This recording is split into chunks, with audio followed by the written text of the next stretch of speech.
Polynomial मतलब क्या होता है? अलजेब्रा पढ़े होगे तो उसमें तो पॉलिनोमियल एक होगा टॉपिक, क्लास 5 6 में पढ़े होगे, पढ़े थे ना कि नहीं पढ़े थे? ये 2x प्लस वाई है, 2x स्क्वायर प्लस एक्स है, ठीक है। एक है 2x स्क्वायर प्लस 1/x। इन दोनों में से कौन सा पॉलिनोमियल होगा? देखो पॉलिनोमियल के लिए है ना, तो कंडीशन याद रखना, अगर कोई भी पॉलिनोमियल है तो उसका जो भी है ना जिसमें जो भी वेरिएबल, उसका पावर क्या होना चाहिए? पॉजिटिव में होना चाहिए, नहीं नॉन नेगेटिव में होना चाहिए, यानी पॉजिटिव होना चाहिए पावर। तो ये वाला इसमें देखो पावर +2 है, इसका पावर 1 है, यानी ये वाला एक्सप्रेशन सही है। ये वाला में 1/x है तो इसको हम लिख सकते हैं 2x² प्लस x⁻⁻1। तो इस वाली कंडीशन में क्या आ गया? पावर माइनस में आ गया, निगेटिव में हो गया, ये पॉलिनोमियल नहीं होगा। समझे? आया समझ में? नहीं आया? यस सर, आ गया हाँ, समझ में। +5 6 का चीज़ नहीं याद है? हाँ, कैसे पता चलेगा ये पॉलिनोमियल है कि नहीं? तो एक ही चीज़ है, कोई भी अलजेब्रिक एक्सप्रेशन दिया रहेगा ना, ठीक है, जो उसमें वेरिएबल है उसका पावर क्या होना चाहिए? पॉजिटिव में होना चाहिए। अगर निगेटिव में होगा तो वो नहीं होगा पॉलिनोमियल, ठीक ना? समझ में आया? नहीं आया? मैट्रिक्स पॉलिनोमियल क्या है? हम मान लेते एक फंक्शन, एक क्या है, f(x), जनरलाइज टर्म लिख देते a0 x⁻m plus a1 x⁻m-1। जैसे जैसे ये बढ़ेगा इसका, वैसे से पावर क्या होगा x का, माइनस करते चलेंगे।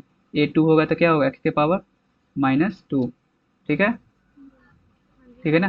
Yes plus sir. Dot dot dot, ये हो जाएगा a⁻m, ठीक है। n-1 क्या होगा? सर, एक जैसे ये धीरे जैसे धीरे ये क्या n होगा? हाँ, ये धीरे धीरे पावर क्या है, ये क्या हो जाएगा? n-1 m x। A m-1 x के पावर क्या, फिर ये एक्स के पावर क्या होगा? ये एक्स ही हो जाएगा, ए प्लस ए हाँ जी एम, सर, n ठीक है। सर m का। समझ में आया ये कैसे हो हाँ जी सर। है? इस टर्म में होगा, ठीक है। अब देखो ये क्या है? बी अ पॉलिनोमियल, इसको लिखेंगे be a polynomial of degree m. क्या होगा? डिग्री मतलब क्या होता है? पावर, पावर ही होता है ना, एक्सपोनेंशियल यस सर। एक्सपोनेंट हो। And let A be a square matrix. क्या है? Square matrix square matrix of order, n। M नहीं लेंगे, एन लेंगे। देखो हम यहाँ पर एन भी ले सकते, एम की जगह एन ले सकते थे, लेकिन हम शुरुआत से पढ़ाते आ रहे हैं कि स्क्वायर मैट्रिक्स होता है n/n के फॉर्म में होगा, बताए ना? हाँ जी ठीक सर, है। सर m से। Then we define f of a is equal to a not a⁻m, m फिर a1 a⁻m-1 dot n-1 dot dot am-1, क्या हो जाएगा? a a plus a a m, m। ठीक है। यहाँ पर तुम ए एम आई भी लिख सकते हो, क्योंकि यूनिट मैट्रिक्स से मल्टीप्लाई करने पर कोई दिक्कत नहीं होता है, ठीक है। हाँ जी सर। हाँ, फिर क्या होगा? वेयर आई क्या है? Is a, degree is, matrix. हाँ, तो यहाँ पर एन लिखेंगे या ए लिखेंगे? Sir a।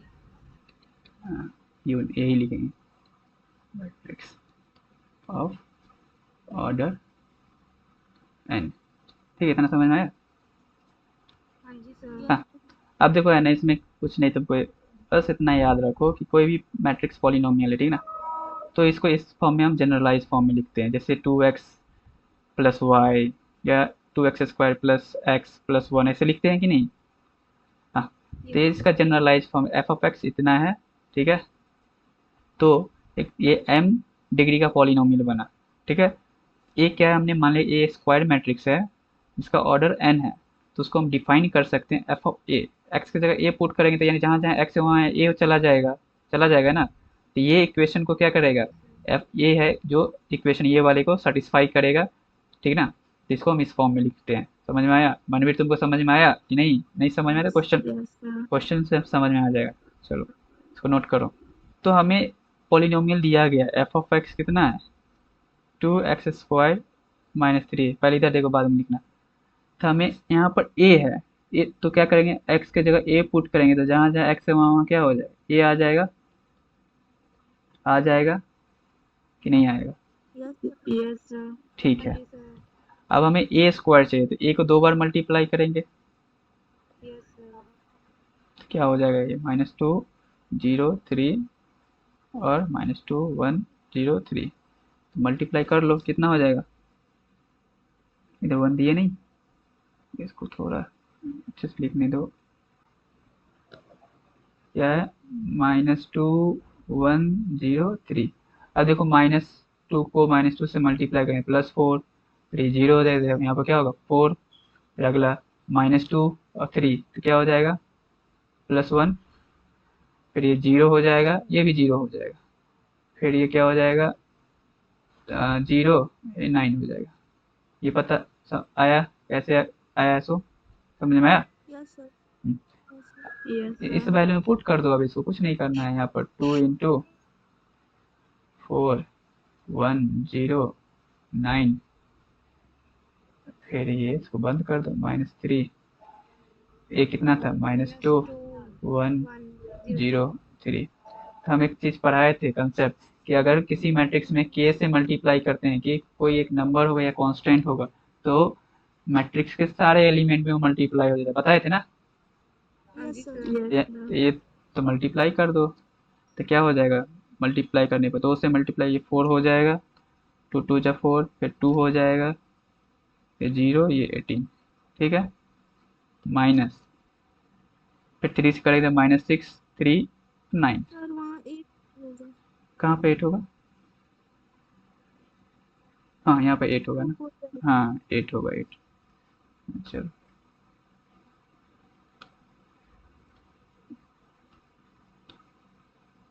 ठीक है। अब यहाँ पर क्या हो जाएगा, माइनस यानी +6 कि -6, 3 से मल्टीप्लाई करें तो -6 ही होगा, ठीक है। सर -6। फिर 3, ये 3 हो जाएगा, ये 9 हो जाएगा, ये 0 हो जाएगा। अब तो सब्ट्रैक्शन तो पता है, तो क्या हो जाएगा 8, ये माइनस प्लस, 8 -6, फिर 2 -3 0 -0 18 -9, क्या हो जाएगा ये हो जाएगा 8 + 6, ये 2 -3, ये 0, ये 18 -9, तो ये क्या हो जाएगा 14, ये -1 0, ये 9। तो एफ ऑफ ए क्या मिला हमको, एफ ऑफ ए क्या मिला, तो समझ में आ गया। हाँ जी सर। तो एफ ऑफ ए हमें इतना आया, 14 -1 0 9, ठीक है ना, हाँ जी सर। समझ गए। Yes sir. चलो ठीक है।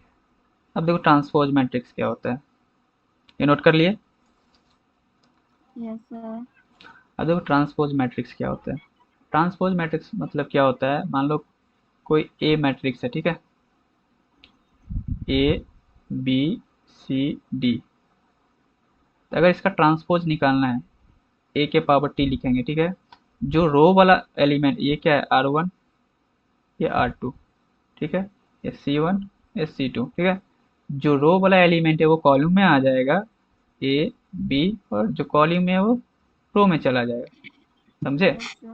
इसमें कुछ नहीं याद रखना है, रो एलिमेंट को क्या कर देंगे, चेंज या चेंज, हाँ हाँ,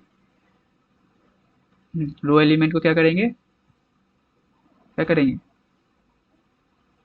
रो एलिमेंट को कॉलम में, कॉलम एलिमेंट में क्या चेंज कर देंगे, समझे, आया समझ में। हाँ जी सर। जैसे यहाँ देखो, रो में क्या है, ए बी है, इस वाले में देखो एक इसका ट्रांसपोज निकाले तो क्या होगा, कॉलम में आ गया ए बी। यहाँ देखो सी डी क्या था, रो में था, तो अब कॉलम में आ गया ना, आ गया ना। सर कॉलम वाली चीजों को हाँ रो वाली चीजों को कॉलम में हाँ कन्वर्ट करना है। हाँ, बस इतना ही याद रखो, रो को कॉलम, कॉलम को रो में कन्वर्ट कर देंगे तो वो हमारा क्या कहलाएगा, ट्रांसपोज मैट्रिक्स कहलाएगा। ट्रांसपोज को कभी कभी है ना ए के पावर टी भी लिखते हैं, कभी कभी तुमको मिला ए के पावर डैश भी लिखा रहेगा, ठीक, इसका मतलब ट्रांसपोज ही है, ठीक ना, सेम ही होगा, समझे। Okay sir. नोट करो। अब इसका प्रॉपर्टीज देख लो।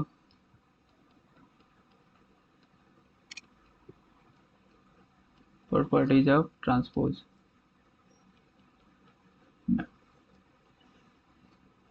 तो इसमें क्या होगा, पहला प्रॉपर्टीज क्या है, कोई एक मैट्रिक्स है, ठीक है, उसका ट्रांसपोज का ट्रांसपोज क्या होगा, ए के बराबर ही होगा। जैसे देख लो इधर, ए मैट्रिक्स लिए, वो ए 1 2 3 4, ये ए मैट्रिक्स है, तो ए का ट्रांसपोज करेंगे तो क्या हो जाएगा, 1 2 3 4, ठीक है। फिर इसका एक और बार ट्रांसपोज करेंगे, इसका एक बार और ट्रांसपोज, तो ये क्या है, ये ऑलरेडी ट्रांस, तो ये रो से फिर क्या हो जाएगा, 1 3 आ जाएगा, 2 4 हो जाएगा। देखो, एक ट्रांसपोज का ट्रांसपोज ए के बराबर आया कि नहीं आया, आया।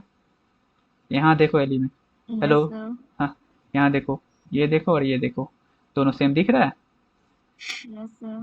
तो ए का ट्रांसपोज क्या होगा, ए के बराबर होंगे, ठीक ना। Yes sir sir. हाँ बोलो। अगर इसमें 3 बार ट्रांसफर दिया होता है तो फिर तो एक ये एक ट्रांसफर आता ना इसका।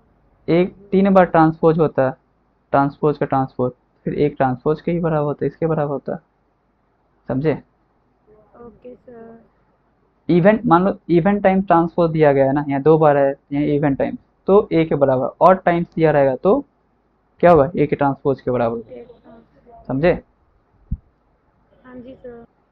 अब देखो दूसरा प्रॉपर्टीज, अगर ए प्लस बी का ट्रांसपोज हो तो ए के ट्रांसपोज प्लस बी के ट्रांसपोज के बराबर होगा, ठीक है। तीसरा, हाँ जी सर। ए माइनस बी का, इसका है ना यूज होगा क्वेश्चन में, तो ये ए का ट्रांसपोज माइनस बी का ट्रांसपोज के बराबर होता है, ठीक है। अगर yes sir. A B C है, ठीक है, इसका ट्रांसपोज, तो ये सी का ट्रांसपोज होगा जाएगा, बी का ट्रांसपोज हो जाएगा, ए का ट्रांसपोज हो जाएगा, समझे। सर इसमें उल्टा चलेगा। इसमें मल्टीप्लिकेशन में उल्टा चलेगा, समझे, ओके सर। याद रखना। घर पर अपने से कुछ एग्जांपल ले लेना, मान लो एक मैट्रिक्स लेना, ए 1 2 1 2 3 4, फिर 4 5 6 7, 3 अलग अलग मैट्रिक्स लेना, करके देखना, ठीक ना।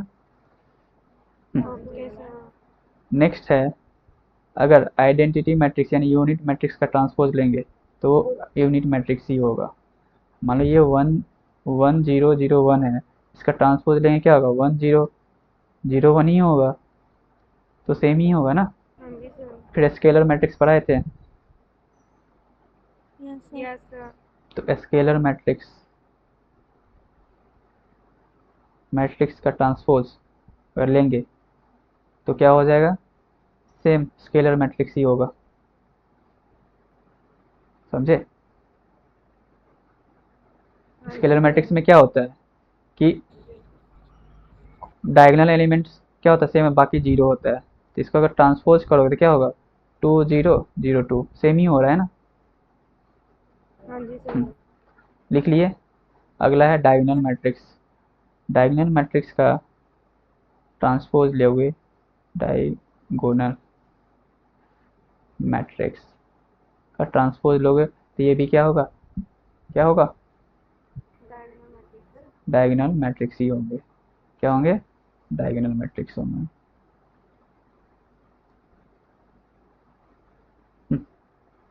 अब देखो, ये सब याद करके आना, ठीक है ना, नहीं याद रहेगा तो फिर नहीं सॉल्व होगा। कितना प्रॉपर्टीज हो गया, 7 हो गया। सर 7।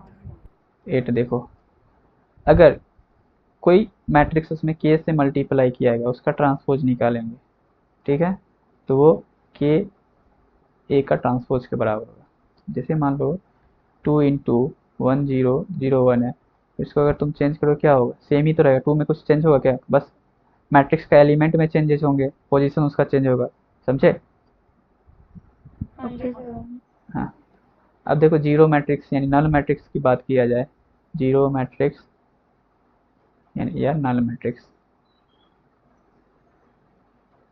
इसका अगर तुम ट्रांसपोज लोगे तो सेम ही होगा, क्या होगा, जीरो मैट्रिक्स ही होगा। हाँ, नल मैट्रिक्स को जीरो मैट्रिक्स बोलते हैं, ये भी क्या होगा, नल मैट्रिक्स ही होगा। समझे? हाँ जी तो सर। ये सारे प्रॉपर्टीज थे, कल इस पर क्वेश्चन कराएंगे, प्रैक्टिस भी होगा, ठीक ना। अगला लिख ही लो, 10th नंबर, अगर अपर ट्रायंगुलर मैट्रिक्स का ट्रांसपोज लोगे तो वो लोअर ट्रायंगुलर मैट्रिक्स में कन्वर्ट हो जाता है। अगर लोअर ट्रायंगुलर मैट्रिक्स को ट्रांसपोज लोगे तो क्या हो जाएगा, अपर ट्रायंगुलर अपर मैट्रिक्स। Triangular, vice versa. बस इतना ही है। अब इस पर क्वेश्चन करेंगे, बहुत सारा क्वेश्चन करेंगे, ठीक ना, तो इसको नोट कर लो।